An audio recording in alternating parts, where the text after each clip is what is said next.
Kufuatia mzozo na mvutano unaoendelea baina ya Tehrani na Washington kuhusu programu yao ya nyuklia, makamu wa rais wa Marekani mnamo siku ya Jumanne akiwa katika mahojiano na kituo cha Fox News aliweza kusema kwamba Irani haijakubaliana na mistari nyekundu iliyowekwa na rais wa Marekani Donald Trump kwa suluhisho la diplomasia. Kauli hiyo ya JD Vance inakuja mara baada ya kumalizika kwa awamu ya pili ya mazungumzo baina ya Tehrani na Washington, mazungumzo ambayo yalikuwa chini ya msuluhishi na mpatanishi mkuu Oman. JD Vance alionekana kuashiria kuwa Marekani bado ina nia dhati kuendelea na mchakato wa kidiplomasia licha ya Rais Donald Trump kutishia nguvu za kijeshi ikiwa serikali ya Irani haitokubaliana juu ya masuala muhimu kuanzia na mpango wake wa nyuklia. Kwa kumnukuu makamu wa rais wa Marekani, JD Vance aliweza kusema kwamba kwa namna fulani mazungumzo yalienda vizuri na Irani pia walikubaliana kukutana baadaye pamoja na Marekani kama sehemu ya kusaka suluhu iliyo ya kweli,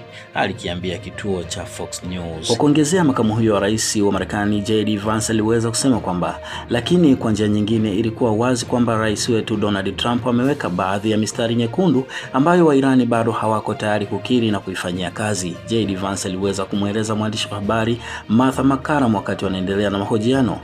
Aidha, JD Vance aliongezea kwa kusema kwamba tutaendelea kuifanyia kazi yote ambayo yameweza kujadiliwa katika mjadala ambao umeendelea huko Swiss, lakini bila shaka rais wa Marekani Donald Trump anaendelea kuhifadhi uwezo wa kusema anapofikiri kwamba diplomasia imefika mwisho wake wa asiri, JD Vance aliendelea.